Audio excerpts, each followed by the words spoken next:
महाराष्ट्र पशु व मत्स्य विज्ञान विद्यापीठांतर्गत पशुवैद्यक व पशुविज्ञान महाविद्यालय परभणी यातर्फे आपण कामधेनू हा कक्ष निर्माण केलेला आहे। तर ह्या कक्षाचं प्रमुख उद्दिष्ट गोवंश उत्पादने, संवर्धन आणि वैज्ञानिक दृष्टिकोन हा आहे।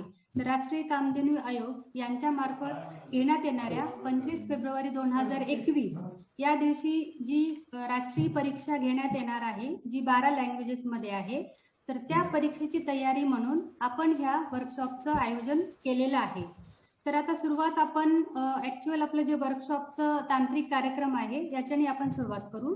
तर सर्वप्रथम मी आमच्या महाविद्यालयाचे सहयोगी अधिष्ठाता तथा प्राध्यापक वेटरनरी गायनेकोलॉजी अँड ऑब्स्टेट्रिक्सचे प्राध्यापक डॉक्टर NM मार्कंडे सर यांना अशी विनंती करते की त्यांनी आपल्याला देशी गोवंश याबद्दल सखोल अशी माहिती सांगावी। धन्यवाद सर।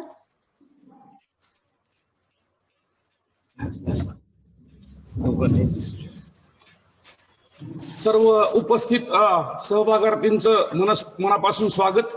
अतिशय चांगल्या प्रकारे आपल्या आजच्या कार्यक्रमाची सुरुवात झालेली आहे।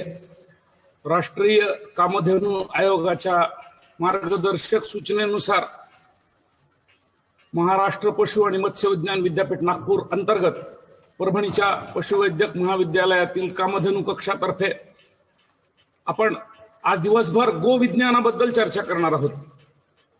सुरुवातीलाच मी आपल्याला सांगू इच्छितो की गाय आपल्या सर्वांच्या अतिशय आदराचा विषय जरी असला, यामध्ये सांस्कृतिक, आध्यात्मिक, पारंपरिक अशा अनेक गोष्टी अंतर्भूत जरी असल्या तरी सुद्धा आपल्याला आज विज्ञान शिकायचं आहे। एक चांगल्या प्रकारे गोवंश जपणूक करण्यासाठीची चळवळ या परीक्षेच्या माध्यमातून कशी उभी राहील याचा अभ्यास आपल्याला करायचा आहे। आपल्या नजरेसमोर दिसणाऱ्या राज्यामधल्या फार मोठ्या प्रमाणात असणारा जवळपास 1.5 कोटी गोवंश, हा गोवंश जर आपल्याला योग्य प्रकारे जतन करायचं असेल तर आपण काय करायला पाहिजे याची आपल्याला माहिती घ्यायची आहे। बऱ्याच सहभागार्थींच्या मनामध्ये हा निश्चित प्रश्न असतो की आपण ज्या गायी बघतो, ज्या गायींबरोबर आपण राहतो, त्या गायींबद्दल अनेक गोष्टी पेपरमधून आणि चर्चांमधून आपल्याला वाचायला मिळतात। यामध्ये सतत संख्या कमी होत चाललेली आहे, हा पहिला भाग। दुसरी गोष्ट, वंश जतनासाठी बरेच लोक आग्रही पुढाकार घेत असतात, हा दुसरा भाग।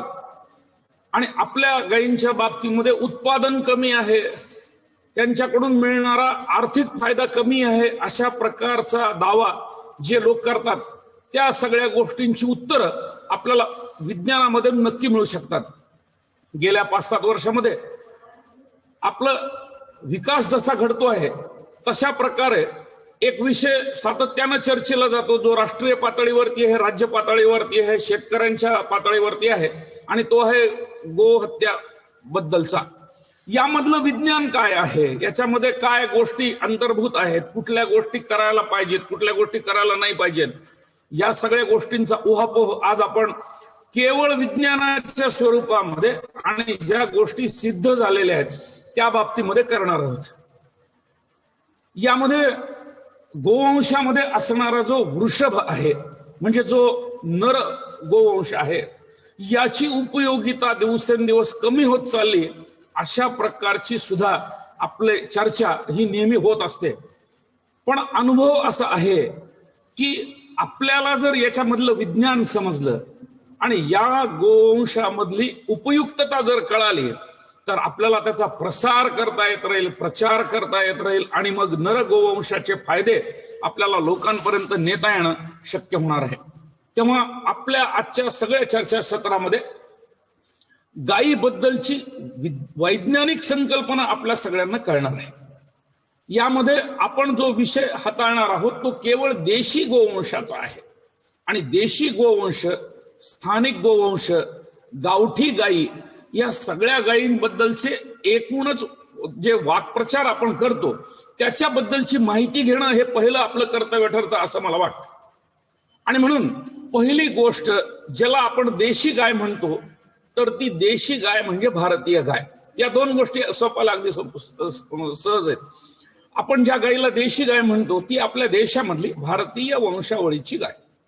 आणि जेव्हा आपण भारतीय वंशावळीची गाय असं आपण म्हणतो तेव्हा या गायींची नोंदणी करण्याचं कार्य हे आपलं स्वातंत्र्योत्तर काळामध्ये सुरू करण्यात आलं. आणि आपल्या देशामध्ये असणाऱ्या सगळ्या गोवंशाच्या नोंदणीच्या बाबी ह्या आता पूर्ण करण्यात आलेल्या आहेत. आपल्याकडं राष्ट्रीय पशुवंश अनुसंधान bureau NBAGR, national bureau of animal genetic resource अशा प्रकारची केंद्र शासनाची संस्था आहे. आणि ह्या संस्थेच्या संकेतस्थळावरती आतापर्यंत मान्यता प्राप्त असलेल्या 48 विविध गोवंशाची सविस्तर विस्तृत अशा प्रकारची माहिती, होम ट्रॅक म्हणजे त्यांची मूळ स्थानं, ह्या गायी कुठं आढळतात, कुठं दिसून येतात याच्याबद्दलची माहिती देण्यात आलेली आहे. आणि शुद्ध गोवंशाच्या ह्या ज्या 48 प्रकारच्या ज्या गायी आहेत तर त्या देशी गायी भारतीय पद्धतीच्या गायी आहेत असं म्हणायला हरकत नाही. दुसरी महत्वाची गोष्ट अशी की जेव्हा हा गोवंश आपण गेल्या 100-150 वर्षामध्ये सांभाळला तेव्हा या सांभाळामध्ये आपल्याला असं लक्षात आलं की काही अडचणी नक्कीच आहेत. आणि ह्या अडचणी कोणत्या की या गोवंशाच्या प्रजननामध्ये पैदाशीमध्ये जे काही अडथळे आले आणि त्या अडथळ्यांवर मात करण्यासाठी जी काही आपण प्रचलित पद्धती अवलंबली त्याच्यामध्ये आपल्या काही चुका झालेल्या आहेत. मग ह्या चुका आपल्याला वेळोवेळी दुरुस्त करणं ही आपली गरजेची गोष्ट होती. पण त्या चुकांचा एक महासागर आपला निर्माण झाला आणि मग शुद्ध वंशाच्या ज्या गायी आहेत त्याच्यामधून 2 गायींच्या वंशाचे मिश्रण तयार व्हायला सुरुवात झाली.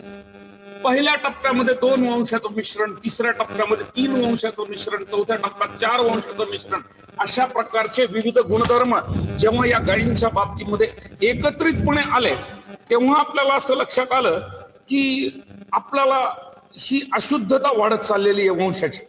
आणि मग ही वंशाची अशुद्धता जेव्हा आपल्याला कमी करायची आहे तेव्हा त्यासाठी म्हणून आपण प्रयत्न सुरू केलेले आहेत. त्यालाच आपण असं नाव देतो की हे वंश शुद्धीकरण किंवा गोवंश जतन आणि संवर्धन. तेव्हा मंडळी ज्या काही भारतीय गायी आहेत सध्या आपल्या समोर दिसतात आणि दिसलेल्या गायींच्या बाबतीमधून तेव्हा आपल्याला वंशाच्या गायी मोठ्या प्रमाणात पाहिजेत तेव्हा आपल्याला प्रयत्न करावे लागतात. हे प्रयत्न विज्ञानातून कसे करायचे, कुठल्या प्रकारची पैदास अवलंबायची याचा विषय गांभीर्यानं लक्षात घेतला पाहिजे. अन्यथा आज आपल्या देशाची जर परिस्थिती बघितली तर साधारणपणे आपल्याकडे असणारा जो गोवंश आहे ज्याला आपण जवळपास 200 मिलियन्स असं म्हणतो तर या गोवंशाच्या बाबतीमध्ये 20 कोटी गोवंशाच्या बाबतीमध्ये असणाऱ्या एकूण गायींपैकी फार मोठ्या प्रमाणात ह्या वंशविरहित गायी आहेत. ह्या वंशविरहित गायी आपल्याला काही दिवसानंतर टप्प्याटप्प्यानं विज्ञानाच्या माध्यमातून आपल्या सर्वांच्या सहकार्यानं ह्या वर्गीकृत करायच्या आहेत, एक वंशाच्या करायच्या आहेत. वंश त्यांचा आपल्याला संवर्धित करायचा आहे आणि त्या जर त्या शुद्ध वंशाच्या झाल्या तर आपल्याला फायदे होऊ शकतात. का करायचं शुद्धीकरण हा सगळ्यात मोठा पहिला प्रश्न. शुद्धीकरण यासाठी करायचं, एक वंशाच्या याच्यासाठी करायच्या त्या गायी की त्या वंशामध्ये आपल्याला विकास साधता येतो, प्रगती करता येत राहते. खरंच करता येते का प्रगती? एखादी गाय आज अनुवंशिक आपल्याकडं तिचा अनुवंश माहीत नसलेली आहे, वंशावळीची माहिती नसणारी एक गाय माझ्या घरी आहे. आता ही गाय मला कालांतरानं पुढच्या टप्प्यामध्ये शुद्ध गोवंशाची करायची आहे. हे शक्य आहे का? हे शक्य आहे की विज्ञानात शक्य आहे. याच्यासाठी काही गोष्टी आपल्याला अवलंबाव्या लागतील आणि ते करत असताना निश्चितच या गायीचा विकास होणार आहे. होतो का विकास? 100% होतो. आपण पाहिलेलं आहे की अनेक शेतकऱ्यांनी आपल्या प्रयत्नामधून लाल कंधार गाय जी की मराठवाड्यामध्ये दिसते तिच्याकडून 14 लिटर 15 लिटर दूध दिवसाकाठी मिळवलेलं आहे. जी देवणी गाय आहे, जी महाराष्ट्र भूषण आहे, त्या देवणी गायीने 18 लिटर पर्यंत दूध दिलेलं आहे आपल्या महाराष्ट्रामध्ये. आपण जेव्हा खिलार गायींचा विचार करतो की ज्या गायी केवळ शेती कामासाठी जे गोरे तयार करण्यासाठी वापरल्या जातात त्यांच्याकडून 13 लिटर पर्यंत दूध उत्पादन करणारा अतिशय प्रयत्नशील असणारा शेतकरी पशुपालक आपल्या महाराष्ट्राचा भूषण आहे. मग या सगळ्या गोष्टींमध्ये जर विकास घडू शकत असेल तर सर्वच्या सर्व राज्यामधला गोवंश, देशामधला गोवंश आपल्याला शुद्धतेकडे नेता येत राहील. आधी ज्या चुका झाल्या त्या टाळता येत राहील. विज्ञान आपल्या साथीला आहे, पशुसंवर्धन खातं आपल्या साथीला आहे, कामधेनू आयोग आपल्या बरोबर आहे, विद्यापीठाची सगळी यंत्रणा आपल्याला यातलं विज्ञान सांगण्यासाठी तयार आहे. आणि म्हणून आजचा आपला अभ्यास वर्ग आहे असं म्हणायला हरकत नाही. मंडळी, जेव्हा आपण या देशी गोवंशाचा विचार करणार आहोत तेव्हा या देशी गोवंशाची काही वैशिष्ट्य आपल्याला माहीत असायला पाहिजेत आणि याच्यासाठी त्यांचा आपला आग्रही पुढाकार ह्या देशी गोवंशासाठी असला पाहिजे. त्यातली पहिली गोष्ट, का सांभाळायची देशी गाय? त्यातली पहिली गोष्ट अशी की देशी गायींना तापमान सहन करण्याची क्षमता मोठी आहे. आपण बघतो की जागतिक तापमानवाढ होत आहे. या तापवाढीमध्ये गायींचा उदरनिर्वाह, गाय जगण्याची क्षमता ही भारतीय वंशावळीच्या गायीमध्ये अतिशय चांगल्या प्रमाणात आहे. आणि म्हणून आपल्याला या पद्धतीमधली जागतिक तापमान वाढीच्या काळामध्ये चांगल्या प्रकारे ताण सहन करणारी गाय म्हणून भारतीय गाय पाहणं गरजेचं आहे. हे तिचं गुणविशेष आहे, म्हणून ही गाय आपल्याला पुढे न्यायची आहे. दुसरी महत्वाची गोष्ट, जेवढ्या आपल्या भारतीय वंशावळीच्या गायी आहेत त्यांची रोगप्रतिकारक क्षमता अतिशय चांगली आहे. रोगप्रतिकारक क्षमता, सहजासहजी रोग येत नाहीत. साथीचे रोग आहेत त्यांना प्रतिबंध करण्याची क्षमता चांगली आहे. जे रोग आहेत ते टाळता येण्याची क्षमता, अंगीकृत असणारी त्यांची रोगप्रतिकारक क्षमता चांगली आहे. आणि म्हणून रोगप्रतिकारक क्षमता चांगल्या असणाऱ्या, रोगाला बळी न पडणाऱ्या, स्वास्थ्य टिकून ठेवणाऱ्या म्हणून आपल्याला भारतीय गायी सांभाळायच्या आहेत. तिसरी महत्वाची गोष्ट, आपल्या कार्यक्रमाचे आजचे जे मार्गदर्शक आहेत डॉक्टर नळदकर सर, याही आपल्याला सांगतील की या देशी गोवंशाच्या बाबतीमध्ये परजीवी निर्मूलन आणि परजीवींचा प्रतिकार करण्याची क्षमता चांगली आहे. सहजासहजी कुठल्याही देशी गायींच्या आणि चांगल्या प्रकारे सांभाळलेल्या गायींच्या अंगावरती गोचिड गोमाशा दिसत नाहीत, त्या येऊ देत नाहीत. त्यांची क्षमता तशी चांगली, म्हणजे परोपजीवींचा प्रतिकार करण्याची क्षमता ही आपल्या देशी गोवंशामध्ये चांगली आहे. दुसरी महत्वाची गोष्ट अशी की आपल्या गायींचा जो बाह्यरंग आहे तर तो बऱ्याचशा प्रमाणामध्ये काळा आणि लालसर रंगाचा आहे. बऱ्याच पशुवंशामध्ये असा जर बाह्य कातडीचा रंग असेल तर सूर्यकिरण परावर्तित करण्याची क्षमता याची जरा चांगली असते. आणि म्हणून नक्कीच अशा प्रकारच्या गायी ज्या आहेत तर त्या फायदेशीर ठरतात. त्यांच्याकडं जे काही धूळ असेल, माती असेल तर ते बसण्याचं प्रमाण कमी असतं आणि तुकतुकीत, चकचकीत, लकलकीत अशा प्रकारची कांती असणाऱ्या आणि अतिशय ज्याला आपण म्हणतो की गाय बघितल्यानंतर एक तेजो विलय दिसावं, औरा ज्याला आपण म्हणतो, ते औरा निर्माण करण्याची क्षमता. औरा म्हणजे तेजोवलय. ते तेजोवलय सर्वसामान्यपणे नसतं. ज्या जीवामध्ये एक अद्भुत शक्ती असते त्याच्यामध्येच हे फक्त तेजोवलय आपल्याला दिसतं. आणि हे तेजोवलय, औरा, याचाही अभ्यास बऱ्याच संशोधकांनी केलाय आणि त्यांनी असं सांगितलंय की गायीचं तेजोवलय, आभा सर्कल, आभा रेग ही फार मोठी आहे.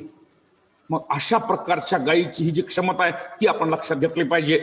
विज्ञानामध्ये एक गोष्ट नक्कीच सिद्ध करण्यात आलेली आहे की देशी गोवंशाचं जे दूध आहे तर ते A2 म्हणजे विषमुक्त, कुठलाही विष घटक नसलेलं, अंशही नसलेलं अशा प्रकारचं आहे. या बाबतीमध्ये बऱ्याच प्रकारचे दावे आणि प्रतिदावे समोर येत आहेत.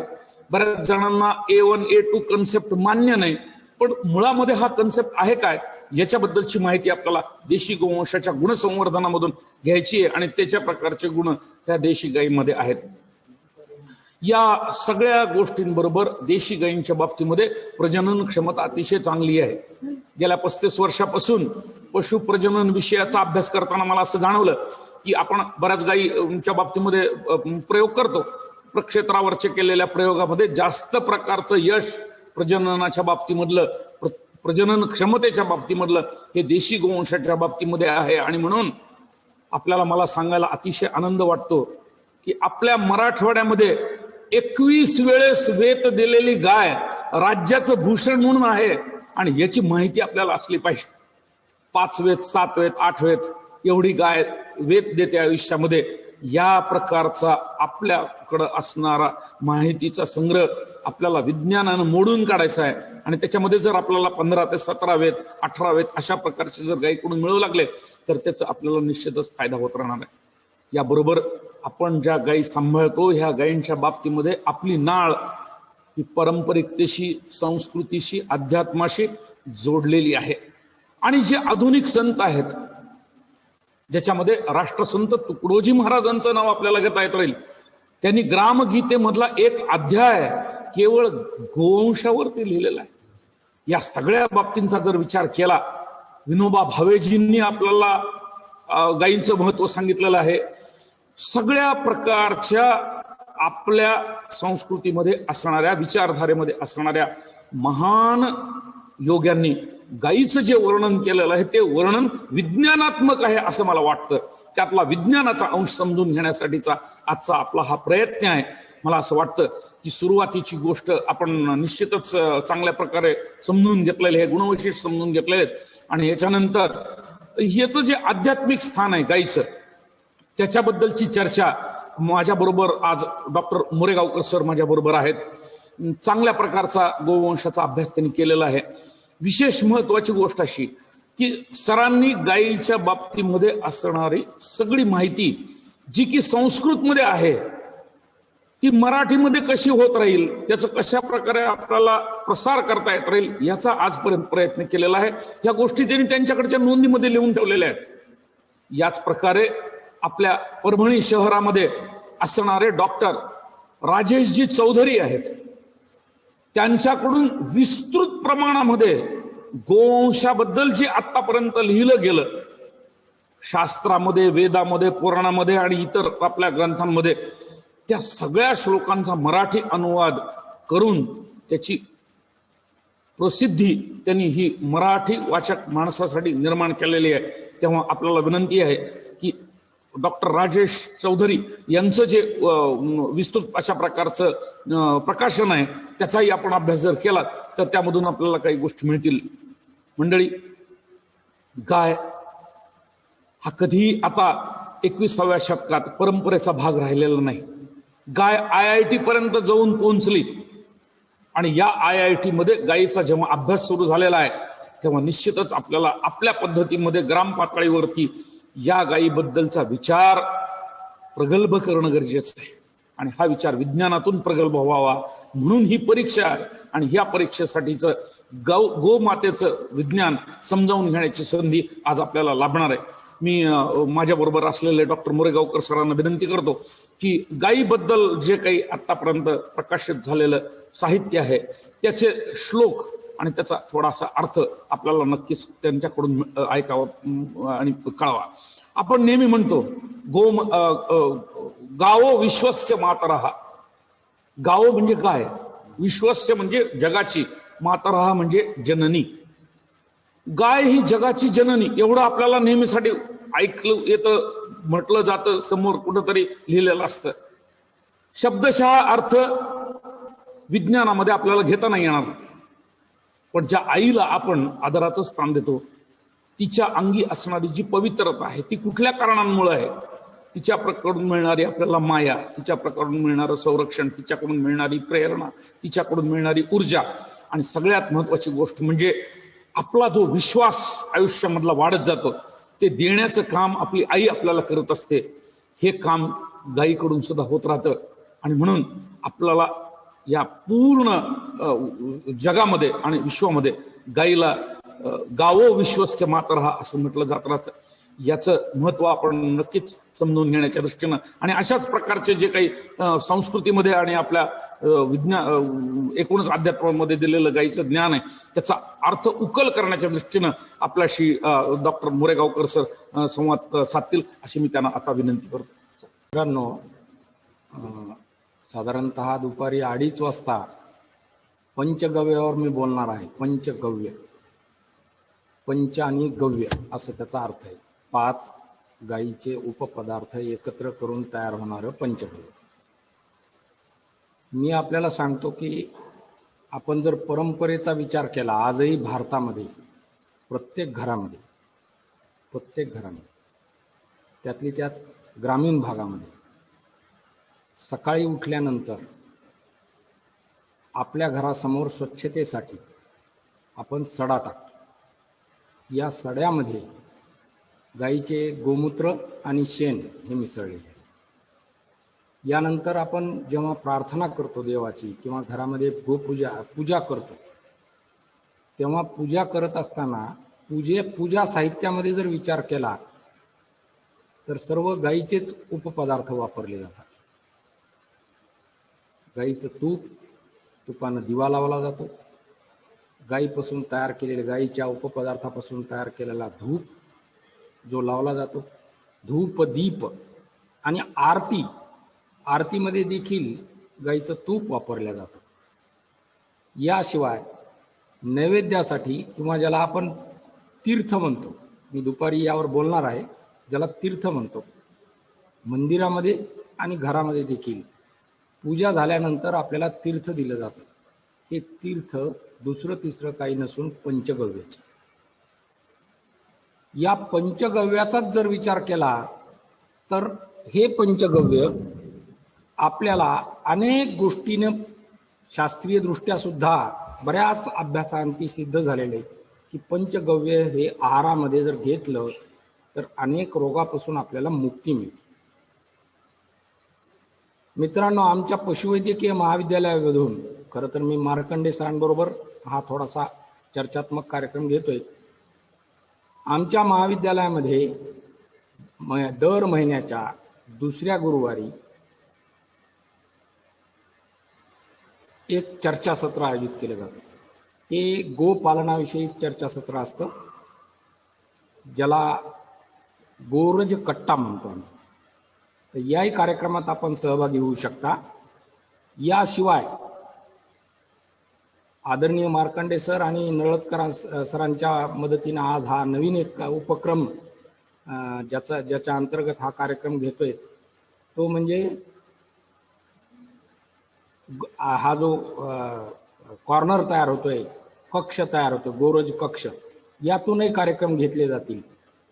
आणि आदरणीय मार्कंडे सरांनी गोमातेविषयी अनेक पुस्तकं लिहिली आहेत, अनेक ठिकाणी ते कार्यक्रम करतात. मला असं आपल्याला सांगायचंय की त्याचाही आपण लाभ घ्या. मित्रांनो, भारतीय संस्कृतीमध्ये जन्मदात्री आई. सर एक मिनिट फक्त बोलायला संधी द्याल का मला? हो हो. मी आदरणीय कुरकुरे सर या महाविद्यापीठाचे संशोधन संचालक सुद्धा या कार्यक्रमात जॉईन झालेले आहेत. मी त्यांचंही स्वागत करतो आणि मोरेगावकर सरांना विनंती करतो की त्यांनी त्यांचं व्याख्यान पुढे चालू ठेवावं. कुरकुरे सर, आपल्याला वेलकम, स्वागत आपलं या कार्यक्रमामध्ये. धन्यवाद. धन्यवाद धन्यवाद. मी ऐकतोय. हो, कुरकुरे सर कंटिन्यू करा तुम्ही. मोरेगावकर सर. भारतीय संस्कृतीने आपल्या जन्मदात्री आईशिवाय 3 गायींची किंवा 3 आईंची संकल्पना केलेली आहे. त्यामध्ये एक गोमाता, दुसरी भूमाता आणि तिसरी गंगा माता. मित्रांनो, भूमाता आणि गंगा माता या आपल्याला अन्नधान्य देतात. कारण भूमाता जिला आपण काळी आई म्हणतो, तिच्यामध्ये आपण अन्नधान्य पेरतो आणि त्यापासून आपल्याला अन्नधान्य मिळतं. गंगा माता पाणी देते आणि त्या पाण्यामधून आपण शेती करतो. या सर्व शेतीचा जर तुम्ही अभ्यास विचार केला तर आयुर्वेदानं विस्तृतपणे शेतीचा अभ्यास केलेला आहे. तोही मी आज माझ्या दुपारच्या चर्चासत्रामध्ये घेईन. याशिवाय तिसरी माता जी आपल्या भारतीय संस्कृतीने केलेली आहे ती एक गोमाता, संकल्पना केलेली ती गोमाता. ही गोमाता नवीन जन्म झालेल्या बालकाला जर माईचं दूध पुरत नसेल तर आपण गाईचं दूध देतो. म्हणजे गाईचं दूध हे आईच्या दुधा एवढंच श्रेष्ठ समजलं गेले. आणि विज्ञानाने सांगितलेलं आहे की आईच्या दुधानंतर पर्याय म्हणून, म्हणजे ज्या वेळेला आईचं दूध शक्य नसेल तेव्हाच, नेहमी नाही, तर पर्याय म्हणून गाईचं दूध हे बालकासाठी अत्यंत उत्तम असतं.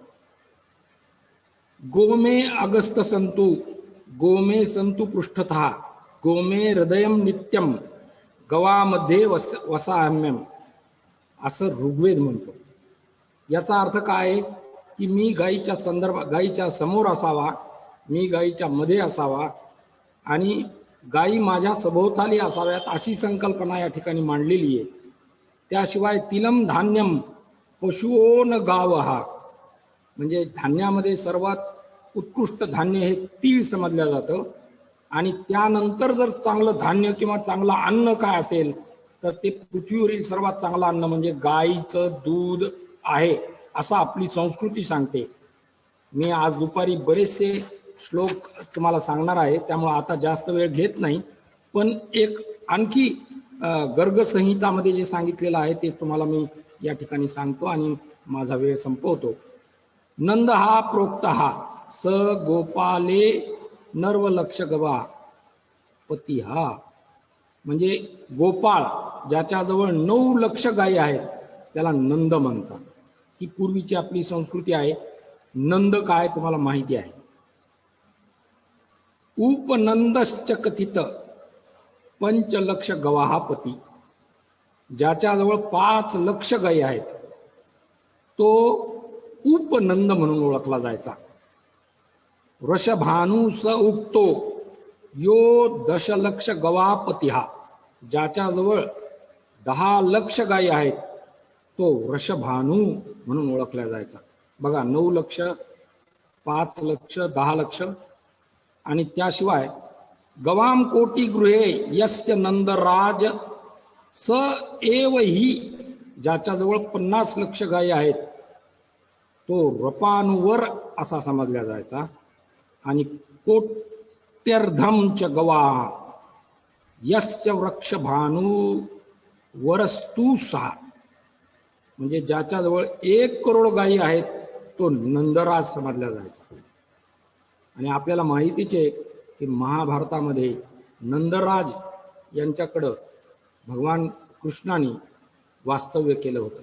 म्हणजे नंदराजाजवळ त्या काळामध्ये जवळजवळ 1 करोड गायी, 1 करोड गायी एकट्या नंदराजाकडे. याशिवाय त्या आपल्याला माहितीच आहे की त्या भागामध्ये गोपालन फार मोठ्या प्रमाणावर व्हायचं आणि लोक गायीच्या वेगवेगळ्या पदार्थांचा आस्वाद घ्यायचे. तर मी या ठिकाणी फारसा वेळ न घेता एवढंच सांगतो की प्राचीन भारतामध्ये गोधन, गोपाळ आणि गोरस या त्रिस्त्रींचा उपयोग करून मनुष्याचं आयुष्य धष्टपुष्ट रोगविरहित असं करण्याचा प्रयत्न हा नेहमीच व्हायचा. आजच्या या सकाळच्या सत्रामध्ये मार्कंडे सरांनी आपल्याला सांगितलंय आणि आज दिवसभरामध्ये जे चर्चासत्रामध्ये विविध वक्ते आपल्याशी बोलणार आहेत ते गो विज्ञानाविषयी बोलणार आहेत. कारण आज याची जास्त गरज आहे. पुराणामध्ये बऱ्याच वेळा पुराणातील वांगे पुराणात अशी हेटाळणी केली जाते, पण तशी न करता पुराणात काय विज्ञान आहे हे शोधण्याचा आज विविध वक्ते प्रयत्न करणार आहेत. आणि त्यानुसार यानंतरच्या कार्यक्रमासाठी मी आदरणीय नळदकर सरांना विनंती करतो. ठीक आहे, मार्कंडे सर आणखी थोडंसं बोलतील आणि त्यानंतरचा कार्यक्रम चालू राहील. तर या ठिकाणी मी 2 शब्द बोलून मी थांबतोय. आपल्या वैज्ञानिक चर्चेमधला आपल्याला दिलेला जो पहिला विषय आहे तर तो आहे की देशी गाय आणि विदेशी गाय याच्यामधला फरक काय. आपल्या भारतीय वंशावळीच्या ज्या गायी आहेत त्यामध्ये आणि विदेशामध्ये दिसून येणारी जी गाय आहे त्याच्यामध्ये काय फरक आहे हा आपला पहिला विषय आहे. हा विषय समजून घेण्यापूर्वी एक गोष्ट आपण लक्षात घ्यायला पाहिजे की भारतीय वंशावळीची गाय ही भारतीय उपखंडात आर्यांच्या काळापासून अतिशय चांगल्या प्रकारे पाळीव प्राणी म्हणून सांभाळण्यात आलेली आहे. आणि ह्या गायीचा उगम हा याचा इतिहास हा 10,000 वर्षापूर्वीचा आहे. म्हणजे भारतीय माणसाचं भारतीय गायीशी असलेलं जे नातं आहे ते फार पूर्वीपासून असलेलं आहे. या उलट विदेशातल्या प्रत्येक गायीच्या बाबतीमध्ये असं सांगितलं जातं की तिचा उगम हा भारतीय उपखंडामध्ये झाला आणि ज्या गायी व्यापार उदिमाच्या निमित्तानं जे परदेशस्थ लोक ह्या उपखंडात आले त्यांनी आपापल्या ठिकाणी नेल्या आणि मग तिथं त्यांनी त्यांची स्वतःची प्रजाती सुरू करायला सुरुवात केली. मात्र आपली भारतीय गाय जी सध्या दिसते, सध्या आहे ती आणि परदेशामध्ये असणारी गाय याच्यामध्ये निश्चित मोठ्या प्रमाणात फरक आहे. आता या बाबतीमधलं विज्ञान काय सांगतं की कुठल्याही प्रकारचा प्राणी, मनुष्य जो घडतो, निर्माण होतो, त्यासाठी दोन गोष्टी आवश्यक असतात. एक आहे अनुवंशिकता आणि दुसरं आहे पर्यावरण. दोघांच्या घटकांच्या परस्परांच्या एकत्रित होणाऱ्या परिणामांवरती हा जीव निर्माण होत असतो. अनुवंशिकता कुठल्या प्रकारची आहे आणि दुसरी गोष्ट कुठल्या वातावरणामध्ये, कुठल्या परिस्थितीमध्ये हा त्याची वाढ झालेली आहे, ह्या दोन गोष्टींना अतिशय महत्व आहे. म्हणून every individual is a product of genetics and heredity असं म्हटलं जातं. हा भाग गायीसाठी सुद्धा लागू आहे. भारतीय उपखंडामध्ये असणारी जी गाय आहे त्या गायीसाठी निसर्गाकडून असणाऱ्या ज्या गरजा होत्या त्या पूर्ण करण्याच्या दृष्टीनं आपली भारतीय गाय तशा प्रकारे विकसित झाली निसर्गामध्ये आणि तशा प्रकारे भारतामध्ये सांभाळली गेली. मूळ विषय असा आहे की फरक कोणता आहे भारतीय गायीमध्ये आणि परदेशी गायीमध्ये. अनुवंशिकतेच्या दृष्टीने जर विचार केला तर गायीमध्ये गुणसूत्रांची संख्या ही 60 असते. आपल्या सर्वांना माहिती आहे की गायीमध्ये गुणसूत्रांची संख्या 60. यामध्ये असणारी लिंगसूत्र 2 आणि बाकीची जी गुणसूत्र आहेत तर ती शरीराच्या इतर भागांच्या रचनेसाठी ही उपयुक्त ठरतात. म्हणजे 29+1 लिंग गुणसूत्र अशा प्रकारची रचना जेव्हा द्विगुणित होते, मादी आणि नर यांच्या संयोगाने द्विगुणित होते, तेव्हा एक गोवंश तयार होत राहतं. यामध्ये 58+ क्ष म्हणजे XX अशा प्रकारची जर रचना निर्माण झाली तर यामध्ये गाय निर्माण होते, मादीवर्गीय गोवंश तयार होत राहतो. या उलट 58+ क्ष म्हणजे XY अशा प्रकारची जर रचना झाली तर निश्चितच त्यापासून नर गोवंश तयार होत राहतो. भारतीय गाय आणि परदेशी गाय याच्यामध्ये या अनुवंशिकतेच्या बाबतीमध्ये, गुणसूत्रांच्या संख्येच्या बाबतीमध्ये कुठलाही फरक नाही. पहिली गोष्ट, अनुवंशिकतेच्या दृष्टीने कुठलाही फरक नाही. मग दुसरी जी बाब आहे जी की पर्यावरणामध्ये विकसित होणारी गाय, या पर्यावरणात विकसित होणाऱ्या गायीच्या बाबतीमध्ये परदेशामध्ये जी गाय विकसित झाली आणि तिथं टिकून राहिली आणि भारतामध्ये जी गाय टिकून राहिली, यामध्ये आपल्याला तुलनात्मक फरक करावा लागेल. तुलनात्मक फरक, संपूर्ण फरक नाही. आता हा तुलनात्मक फरक झाला, त्याचं कारण असं आहे की दोन सारख्या गोष्टींची तुलना करताना पहिल्यांदा सारख्या गोष्टींची मांडणी आणि मग त्यामध्ये असणारे फरक आपल्याला लक्षात घ्यावे लागतात. म्हणून आपल्याला हा तुलनात्मक फरक करायचा आहे. यातली पहिली महत्वाची गोष्ट अशी की वशिंडधारी गाय ही भारतीय वंशावळीची गाय, हंप ज्याला आम्ही म्हणतो इंग्रजीमध्ये, तर त्या प्रकारची रचना असणारी गाय ही भारतीय गोवंशाचं लक्षण मानलं जातं. अतिशय पवित्र अशा प्रकारचं वशिंड, पवित्र अशा प्रकारची अवयवाची रचना ही केवळ भारतीय गोवंशामध्ये दिसते. परदेशाच्या गायीमध्ये अशा प्रकारची रचना दिसत नाही. हे एक वैशिष्ट्य आहे. हा मोठा फरक आहे. मग हे वशिंड असल्यामुळे काय फरक पडतो, तर असं समजलं जातं, असं मानलं जातं, असं आयुर्वेदामध्ये दिलेलं आहे की या प्रकारचं वशिंड असल्यामुळं सूर्यप्रकाशाची सगळी किरणं शोषून घेऊन त्यामधून असणारे चांगले गुणधर्म जे जीवनसत्वाच्या माध्यमातून असतील किंवा इतर माध्यमातून असतील तर ते शोषून घेण्याची क्षमता या वशिंडामध्ये आहे. आणि म्हणून गायीच्या दुधामध्ये आणि गायीच्या प्रतिकारक शक्तीमध्ये मोठ्या प्रकारात वाढ असलेली आपल्याला भारतीय गोवंशात दिसते.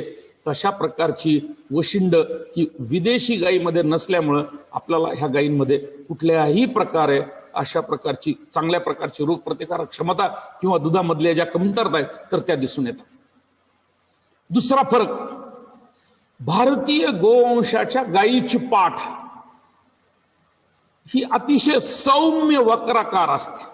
सौम्य वक्राकार, शरीराला सुडौलता देणारी जी रचना आहे ती रचना भारतीय गोवंशाच्या गायीमध्ये दिसून येते.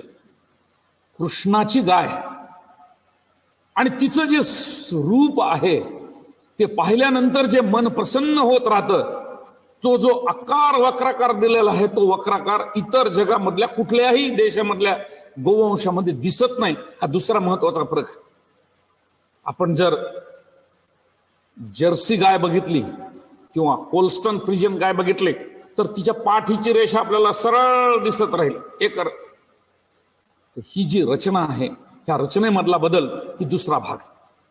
तिसरी महत्वाची गोष्ट अशी की जी भारतीय गाय आहे ह्या भारतीय गायीच्या बाबतीमध्ये असणारी खुरं, दणकट खुरं, आणि ही दणकट काळ्या रंगाची जी खुरं आहेत तर ती शेती कामासाठी चांगल्या प्रकारचा नरवंश तयार करणारी आहेत.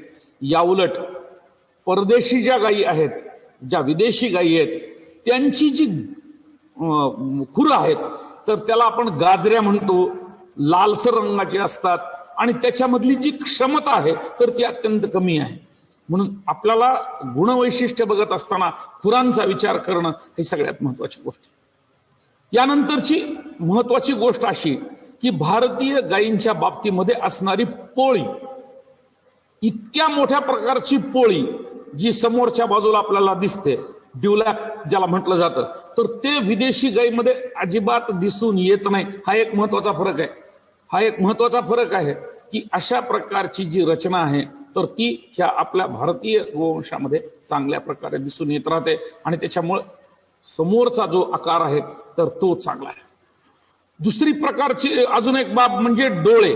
भारतीय गोवंशाच्या गायींच्या बाबतीमध्ये असणारे डोळे हे अतिशय सतेज आहेत, चमकदार आहेत, पाणीदार आहेत आणि त्यामधून आपल्याला या विश्वाचं जे दर्शन दिसतं, गोमातेच्या डोळ्यामध्ये विश्व रूपदर्शन दिसतं असं म्हटलं जातं, ते केवळ याच कारणांमुळे. आणि म्हणून इतर जनावरांच्या बाबतीमध्ये असणाऱ्या डोळ्यामधली रचना आणि देशी गोवंशाच्या गायीमध्ये असणारी रचना याच्यामध्ये सौम्य अशा प्रकारचा जो फरक आहे तो लक्षात घेणं गरजेचं आहे. आणि म्हणून देशी गोवंशाच्या बाबतीमध्ये असणारे चमकदार डोळे हे एक वेगळं वैशिष्ट्य. या पुढचा भाग हा शिंगांचा आहे. डौलदार शिंग हा प्रकार विदेशामधल्या एकाही गायीला नाही. जेव्हा आपल्याकडच्या कांक्रेज गायी नंदी बैल म्हणून आपल्याकडे येत राहतात तेव्हा आपल्याला शिंगांची एक असणारी आकर्षकता दिसून येत राहते. आपल्याकडचे खिलार वळू आहेत आणि खिलार वळूची दोन्ही शिंग जी आहेत ती खिलारी जोडी केवळ शिंगांमुळे तिचं सौंदर्य हे वाढलेलं असतं. याच प्रकारे गीर गाय आहे. याच प्रकारच्या गायींच्या शिंगांची रचना ही अतिशय साधर्म्य असणारी, दोन्ही शिंग अतिशय एकमेकाला साधर्म्य दाखवणारे आणि तो जो चित्रित केलेला आकार आहे आणि जो साकार होत राहतो शिंगांच्या मार्फत, तसा आकार परदेशा गायींच्या बाबतीमध्ये दिसत नाहीत. शिंगांची रचना अतिशय कमी प्रमाणात दिसते आणि म्हणून डौलदारपणा ह्या बाकीच्या गायींचा आहे. दुसरी महत्वाची गोष्ट अशी की भारतीय गायींच्या अंगावर असणारी चकाकी. जर आपण देवणी गाय बघितली, लालगंधार गाय बघितली, गीर गाय बघितली तर ह्या धष्टपुष्ट असणाऱ्या ज्या गायी आहेत ह्या कदंब वृक्षाच्या खाली जेव्हा आपल्याला दिसतील, वड असेल, पिंपळ असेल, याही झाडाखाली जेव्हा आपल्याला दिसतील तेव्हा त्यांची चकाकदार कातडी आपल्याला विसरता येत नाही, एवढा चकाकीपणा त्या गायींमध्ये दिसून येत राहतो. विदेशामधल्या गायींच्या बाबतीमध्ये हा चकाकीपणा दिसत नाही. हे एक अजून वैशिष्ट्य आपल्याला म्हणता येत राहील. म्हणजे बाह्य रचनेमध्ये जे काही फरक दिसून येतात तेवढे फरक विज्ञानामधून आपल्याला सांगता येत राहतील, अनुभवता येत राहतील आणि ते सिद्ध करण्याची कुठलीही गरज नाही. ते सिद्ध करण्याची कुठलीही गरज नाही. याबरोबर बाकीचे जे काही फरक आहेत की ज्या फरकाबद्दल बरेचदा चर्चा केली जात राहते, त्याबद्दल आपलं स्वतःचं मत काय याचा विचार करणं गरजेचं आहे. त्यातली पहिली गोष्ट अशी की प्रजनन क्षमतेची. परदेशामधल्या गायींपेक्षा भारतीय गायींची प्रजनन क्षमता जास्त आहे, असं हे माझं वैयक्तिक मत आहे. परदेशामधल्या गायींच्या प्रजनन क्षमता कमी आहे. उत्पादकतेच्या बाबतीमध्ये जर बघितलं तर भारतीय गायींच्या उत्पादकतेला मध्ये कुठेही कमतरता नाही. परदेशामधल्या गायींपेक्षा जास्त उत्पादकता ही भारतीय गोवंशामध्ये आहे. पण गाय सांभाळण्याच्या ज्या पद्धती आहेत, व्यवस्थापनाच्या पद्धती आहेत, आहार प्रणाली आहेत, त्याच्यामध्ये आपण बदल करून घेतलेले आहेत. आणि म्हणून हे बदल आपण लक्षात घेणं गरजेचं आहे. हे बदल जर आपण परदेशी पशुधनासारखे गोवंशासारखे जर केले तर भारतीय गोवंशामधल्या प्रत्येक गायींना चांगल्या प्रकारच्या दूध उत्पादनाची क्षमता आहे आणि ते त्या सिद्ध करू शकतात. प्रमाणाच्या बाबतीमध्ये नेहमीसाठी भारतीय गायींचे प्रमाण कमी आहे दुधाचं असं म्हटलं जात राहतं. पण हे प्रमाण नेहमीसाठी विज्ञानामध्ये हे खुराकावरती अवलंबून असतं, आहारावरती अवलंबून असतं आणि म्हणून दूध हे नेहमी दातामध्ये तयार होत राहतं असं विज्ञान सांगतं. अध्यात्मामध्ये आणि आपल्याला जो समोर साक्षात्कार घडतो त्याच्यामध्ये कासेमधून दूध येत राहतं, म्हणून कासेत दूध निर्मिती होते या म्हणण्यापेक्षा ते दातामध्ये निर्माण होत राहतं, कारण तिथून त्याची सुरुवात होत राहते. गंगोत्री दातात असते, पशुखाद्य मिळाल्यानंतर चांगल्या प्रकारे दूध निर्माण होत राहतं. ही गोष्ट जर लक्षात घेतली तर आपल्याला प्रमाणाच्या बाबतीमध्ये सुद्धा भारतीय गाय तुलनात्मक दृष्ट्या कुठेही कमी नाही असं म्हणता येत राहील. दुधाची प्रत भारतीय गोवंशा इतकी कुठल्याही विदेशी गायीच्या जातीमध्ये नाही, हे तर विज्ञानानं सिद्ध केलेलं आहे. जेव्हा आम्ही प्रयोगशाळेमध्ये गायीच्या दुधाचे नमुने तपासतो तेव्हा निश्चित असं लक्षात येत राहतं की फार चांगल्या प्रकारचं दूध आणि ज्याच्यामधली पोषण मूल्य ही मानवी आहारासाठी योग्य आहेत, अतिशय सुयोग्य आहेत, तर ते दूध देण्याची क्षमता हे देशी गायींमध्ये आहे. याचं सोपं साधं कारण म्हणजे त्याच्यामध्ये असलेलं दुधाचं प्रमाण, म्हणजे पाण्याचं प्रमाण, दुधामधलं पाण्याचं प्रमाण. परदेशी गायीमध्ये पाण्याचं प्रमाण जास्त, देशी गोवंशामध्ये पाण्याचं प्रमाण अतिशय कमी. याच प्रकारे साखर आहे, स्निग्धांश आहे आणि इतर बाबी ज्या आहेत तर त्याचाही आपल्याला ओहापोह करता येत राहील. म्हणून दूध घटकच्या दृष्टीनं विचार करत असताना सक्षम, सकस आणि अतिशय दर्जेदार पोषक असलेलं दूध हे देशी गोवंशाचं आहे तुलनात्मक दृष्टीनं असं आपल्याला म्हणता येत राहील. या पुढचा भाग जो आहे तर तो आहे गोमूत्राचा आणि त्याच्यानंतरचा गोमयाचा.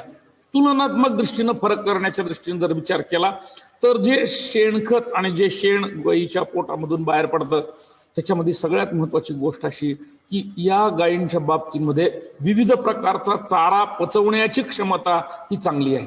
भारतीय गोवंशाच्या गायी विविध प्रकारचा चारा चांगल्या प्रकारे पचवू शकतात. म्हणजे नेमकं काय होतं तर त्यांच्या कोठीपोटामध्ये असणारे जे जीवाणू आहेत, जे पचनासाठी गरजेचे असतात, त्यांची संख्या जास्त आणि या संख्येच्या आधारावरच गायी चांगल्या प्रकारे आपलं जे काही उदरनिर्वाह आहे, पचनाचं कार्य आहे तर त्या करू शकतात. गोमूत्राच्या बाबतीमध्ये याच गोष्टी आपल्याला म्हणता येत राहतील की शरीरामधल्या एकूण असणाऱ्या सगळ्या शरीर क्रियांच्या मधून निर्माण होणाऱ्या अनावश्यक बाबी ह्या बाहेर टाकण्याची क्षमता भारतीय गोवंशामध्ये जास्त चांगली आहे. म्हणून रोगप्रतिकारक क्षमता चांगली. शरीरामधून मल बाहेर पडणं ही सगळ्यात महत्वाची गोष्ट असते आणि त्या गोष्टीमध्ये भारतीय गायींच्या बाबतीमध्ये असणारी शरीर क्रियेची क्षमता ही चांगली आहे. आणि म्हणून धन्वंतरीचा वास हा गोमूत्रामध्ये आहे आणि लक्ष्मीचा वास हा शेणामध्ये आहे असं आपण म्हणतो. मग हे तुलनात्मक फरक आपल्याला लक्षात घेणं गरजेचं आहे. यामध्ये दुधामध्ये असणारा बीटा कॉस्मोमॉर्फिन हा घटक आपण सर्वांनी लक्षात ठेवावा. बीटा कॉस्मोमॉर्फिन 7 BCM7 हा जो घटक आहे तर तो देशी गायींमध्ये अजिबात नाही. हा थोडासा विष घटक आहे आणि तो अजिबात नसल्यामुळं आपल्या देशी गायींच्या दुधाचं महत्व आहे. दुधाची प्रत अतिशय चांगली आहे. खुरं आणि शिंग यामधला मी आपल्याला फरक सांगितला. त्यामध्ये पोळी जो आहे विषय म्हणजे ड्यूलॅप त्याच्या बाबतीमध्ये असलेला फरक मी आपल्याला सांगितला. वक्राकार पाठ आणि हंप या सगळ्या बाह्य लक्षणांच्या आणि एकूण असणाऱ्या शरीरामध्ये असणाऱ्या एकूणच क्षमतेच्या बाबी एवढ्याच बाबतीमधला आपल्याला फरक ह्या गायींच्या बाबतीमध्ये करता येत राहतो. हा फरक लक्षात घेतल्यानंतर सर्वसामान्य माणसाच्या मनामध्ये असा प्रश्न येत राहतो, मग फरक तर काही दिसून येत नाही, मग तरी तो देशी गाय चांगली का? निश्चित आपल्याला ह्या गोष्टी समजावून घेत असताना आहे त्या देशी गोवंशामधून निर्माण होणारी क्षमता याचाही विचार करावा लागेल.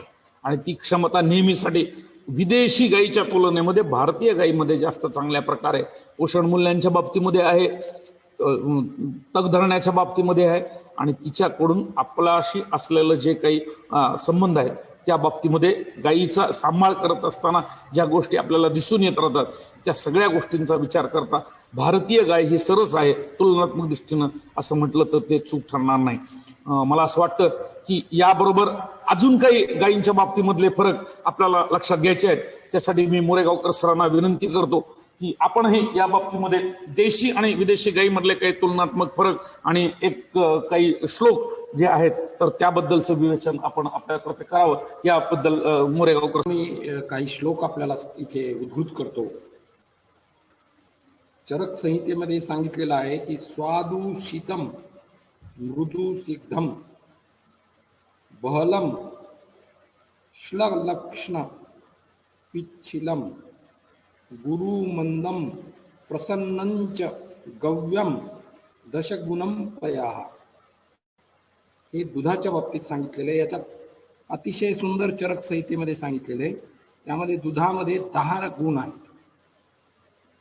ते स्वादिष्ट आहे, थंड आहे, स्वादुशीतम, कोमल आहे, स्निग्धम बहलम, मऊ आहे, घट्ट आहे, सौम्य आहे म्हणजेच सात्विक आहे, लसदार म्हणजे चविष्ट आहे, जड बाह्य प्रभावाला उशिरा ग्रहण करणारे आहे, आपले चित्त किंवा मन आपण ज्याला म्हणू ते प्रसन्न करणारे असे आहे. एवढे सगळे गुण दुधामध्ये आहेत असं चरक संहिता सांगते. चरक संहिता म्हणजे आपण याला आयुर्वेद म्हटलं तर हरकत नाही. आयुर्वेद घतम. आता हे घृतम म्हणजे घृत म्हणजे तूप, गाईचे तूप हे आयुष्य आहे असं म्हटलेलं आहे बघा. आयुर्वेद घृतम, गाईचे तूप हेच आयुष्य आहे आपलं जर आपण त्याला घेतलं त्याप्रमाणे. तर हे या ठिकाणी तुपाविषयी सांगितलेले. पंचगव्याविषयी तर अनेक गोष्टी सांगितलेल्या आहेत, मी त्या पुन्हा उद्धृत करेल नंतरच. याशिवाय गोरसाचे आयुर्वेदिक उपयोग सांगताना एक आयुर्वेदामध्ये श्लोक आहे, अष्टांग हृदय म्हणून आहे. या अष्टांग हृदयात सांगितलेले अत्र गव्यम तुजीव नियम रसायनम क्षतक्षीण हितम मेध्यम बल्यम स्तन्यकरम शरणम श्रमभ्रम मदलक्ष्मी श्रवास्कस अतितुष्ट अतितृटक्षुचा जीर्णज्वर मूत्र क्रुधम रक्तापिताम नहायेत. याचाच अर्थ भारतीय गायीच्या दुधाच्या दर्जाबद्दल असं सांगितलेले की गायीचे दूध शरीर पुनरुज्जीवन करून शरीरास नवजीवन देते. ते कर्करोग, क्षयरोग, दमा यासारख्या रोगाविरुद्ध लढण्यास आपणास मदत करते. तसेच दुधामुळे आपला एकूणच बुद्ध्यांक वाढतो. आज याची गरज आहे की गाईचं दूध आणि तूप खाणाराचा बुद्ध्यांक नक्कीच चांगला असतो. मेधाशक्ती वाढवते आणि गरोदर मातांमध्ये दूध वाढविण्यास ते मदत करते. गॅलॅक्टोगोग ज्याला आपण म्हणू, गाईच्या गरोदर मातांमध्ये ते दूध वाढविण्यासाठी मदत करते. या संदर्भात आणखी दुधाविषयी अनेक गोष्टी सांगितलेल्या आहेत. एक राजा भोजाच्या काळातला एक श्लोक मी आपल्याला या ठिकाणी सांगतो. विना गोरसको रसो भोजनानाम विना गोरसको रसो भोजनानाम विना गोरसको रसो भ्रूपति नाम विना गोरसको रसक कमिनो नाम विना गोरसको रस पंडितानाम।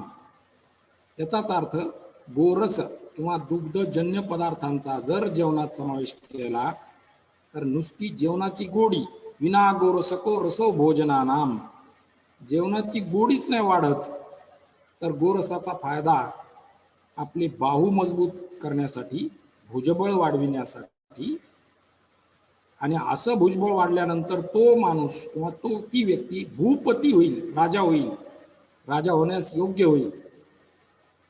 गोरस सेवनामुळे आपली दृष्टी तीक्ष्ण होते, त्यामुळे सृष्टीच्या सौंदर्याचा आपल्याला भरपूर आनंद घेता येतो आणि विशेषतः कामी जन जे आहेत त्यांना सौंदर्य सुख उपभोगता येईल। असे गोरस सेवनाने आपली वाणी चांगली होईल आणि वाणी चांगली झाली की आपण पंडिताप्रमाणे बोलू, म्हणून विना गोरसको रस पंडितानाम, पंडितासारखे आपण शुद्ध आणि तीक्ष्ण वाणीने बोलू, अशा पद्धतीची संकल्पना राजा भोजाच्या काळात म्हटलेली आहे। गोरसाविषयी म्हणजे दुधाविषयी अनेक पौराणिक महत्व आहेत। गोरसाचे वैज्ञानिक पैलू देखील अनेक ग्रंथामधून मांडलेले आहेत।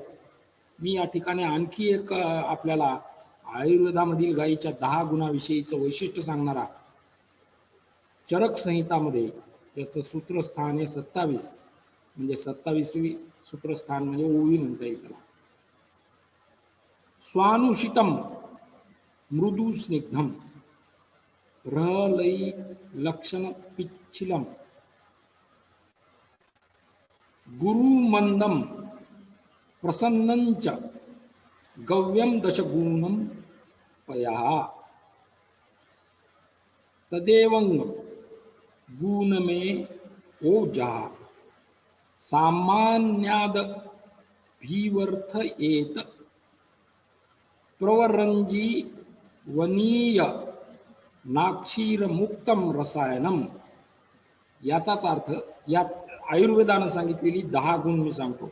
स्वादू म्हणजे गोडपणा, शीत म्हणजे थंडपणा, मृदू म्हणजे मऊपणा, स्निग्ध म्हणजे तेलकटपणा, बहला म्हणजे घट्टपणा डेन्सिटी, इलाक्षणा लवचिकता, इलाक्षणा स्मूथनेस म्हणजे लवचिकपणा आहे त्यामध्ये, पिच्चिला म्हणजे चिकटपणा, स्लिमनेस ज्याला आपण म्हणू, गुरु जडत्व, मंद म्हणजे हळुवारपणा, प्रसन्न थंडपणा स्वच्छ, हे सर्व गुण ओजस रसामध्ये म्हणजे गाईच्या दुधामध्ये असतात असं म्हटलेलं आहे। आणि गाईचं दूध आपण भारतीय लोक फार भाग्यवान आहोत असं म्हटलं तर हरकत नाही। भारतामध्ये गोवंश जसं आत्ताच सरांनी सांगितलं आणि नुकत्याच झालेल्या पशुगणनेनुसार भारतामध्ये जवळजवळ 20 कोटी गायी आहेत आणि या 20 कोटी गायीपासून आपल्याला सहज मिळणारा पदार्थ म्हणजे गोरस आहे। गाईच्या दुधाला आपल्याला माहितीच आहे की आज भरपूर मागणी आहे, तुटवडा आहे गाईच्या दुधाचा। गाईचं दूध, गाईचं तूप तर अतिशय किमती ज्याला म्हणू आपण महाग अशा प्रकारचा आहे। तुपाचे तर अनेक गुणधर्म सांगितलेले आहेत आयुर्वेदामध्येही आणि अनेक संशोधनामध्येही ते सांगितलेले आहेत। तर मी या ठिकाणी पुन्हा 2 मिनिटं विश्रांती घेतो आणि आता या सकाळच्या चर्चासत्रातील या व्याख्यानाचा समारोप पुन्हा मार्कंडे सर करतो। आपल्या एकूणच परीक्षेच्या बाबतीमध्ये असणारा जो सिलेबस आहे तो आपल्याला संकेतस्थळावर मिळेल। त्यामध्ये पहिल्याच पानावरती आपल्याला लक्षात येत राहील, गो सर्व देवमयी, गो सर्व तीर्थमयी। अतिशय सुंदर अशा प्रकारची संकल्पना ही आपल्या समोर मांडण्यात आलेली आहे। सर्व धर्मांचं जे तीर्थस्थान आहे तर ती गाय आहे आणि सर्व देवतांचं जे अंशस्थान आहे, वंशस्थान आहे, तर ते गाय आहे असं त्याच्यामध्ये अर्थ उद्धृत केलेला आहे. एक चांगला भाग या आपल्या अभ्यासिकेमध्ये दिलेला आहे. तिलम न धान्यम पशुओ न गावहा. तिळासारखं दुसरं धान्य नाही आणि गायीसारखा दुसरा प्राणी नाही असा त्याचा अर्थ.